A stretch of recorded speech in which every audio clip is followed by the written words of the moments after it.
Russia should have a stake in the missile shield in Europe, so says Barack Obama. That was when he was spelling out this idea during his visit in Poland, and also reaffirming America's plans to station some of its rockets and planes there. Well, to discuss developments on this story, I'm now joined by Stephen Lenman. He's a radio host and author from Chicago. Stephen, thanks very much for joining us. I gather you're about to go on air in about 40 minutes from now, so we very much appreciate you being with us right now. Now, as I've just said, Obama on one hand has been pledging Moscow should be part of this anti-missile defense system, and on the other hand, he's putting missiles on warplanes close to Russia's borders. What do you think's going on here? Oh, well, I know what's going on, Bill. It's the same U.S. imperial agenda. Moscow is very well aware of what America is doing around the world, waging 4 imperial wars. It's very easy to forget, Bill, that besides the 3 people know about, we're waging a war with Pakistan, in parts of Pakistan. And the people, the civilians that are being killed, maybe on a daily basis by drone attacks, they know that well. And I must ask, Bill, at a time America has no global threat, why are we deploying interceptor missiles, troops on the ground, adding more bases, and they're going into Poland, they're going into Bulgaria, they're going into Romania? Your president, in a post-G8 press conference, expressed great alarm about this. Vladimir Putin has expressed the same alarm. And when I knew I was coming on today, it inspired me to write an article I'll put out tomorrow. And my working title so far is called Encircling Russia with U.S. Bases. Russia and China are America's 2 main targets. But Stephen, many people are saying the Cold War has been over for 20 years now. Why this Cold War mentality towards Russia? It doesn't make sense in many people's minds. Well, it really doesn't, except that when you're an imperial power, Bill, it makes sense to them, because the only 2 global challenges America has are China economically and Russia militarily. Russia is the only world power that can basically match America missile for missile, nuclear bomb for nuclear bomb. Between the 2 countries, they have something like 97% of the world's nuclear missiles, nuclear bombs, with a missile capability to deliver them anywhere. So Russia is that challenger.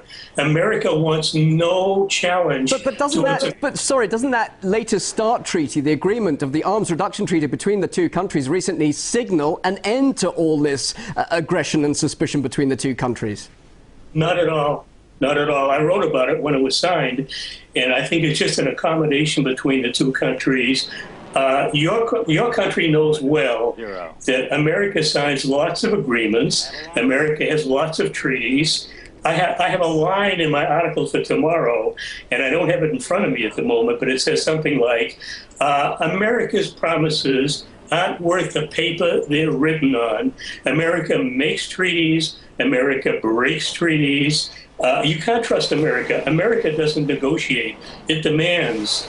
And Russia knows that well. But what about the argument put forward that an anti-missile defense system is vital against perceived threats from the likes of North Korea and Iran? Isn't that a valid argument? And also the fact that Russia is wanting to be part of that missile defense system. So there is hopefully going to be parity here and a need for this system.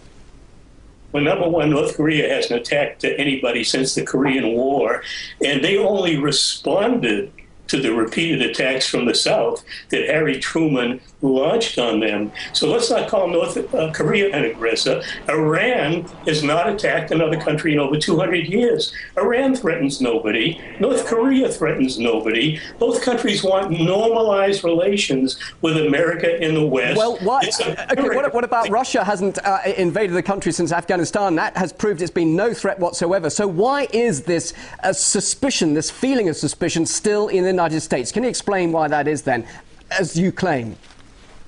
Well, I don't think there's any fear. The fears are invented, Bill. America invents fears, invents threats to pursue its global imperial policy. And America literally has a permanent war agenda based on war. If one war ends, they'll begin another one. Now, it's hard to imagine America wants a war with Russia. To me, that would be an insane thing to do.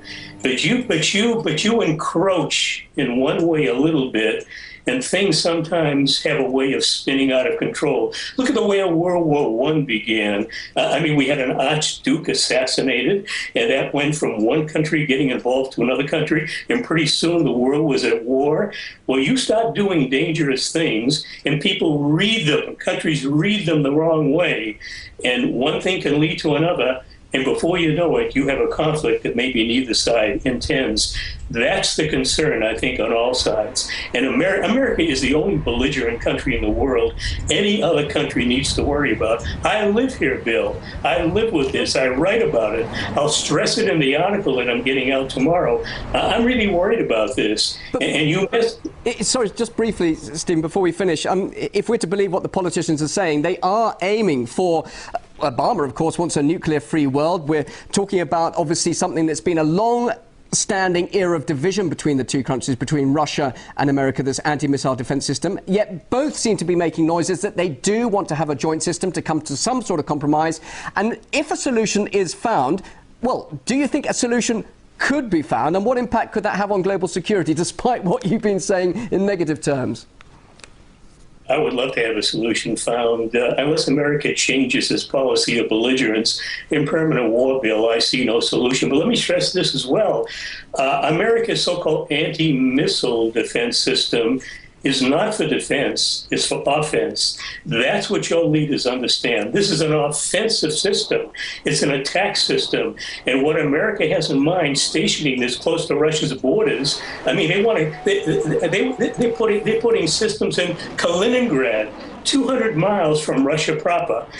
They want a way to, if they incite a conflict, they want a way to intercept Russia's response before they can do any harm, so they can inflict as much damage as possible. But again, I scratch my head and I say, is it possible that American leaders are so insane that they want a war with Russia? I simply can't conceive of that, but you never know. We have a bunch of lunatics in high places in this country.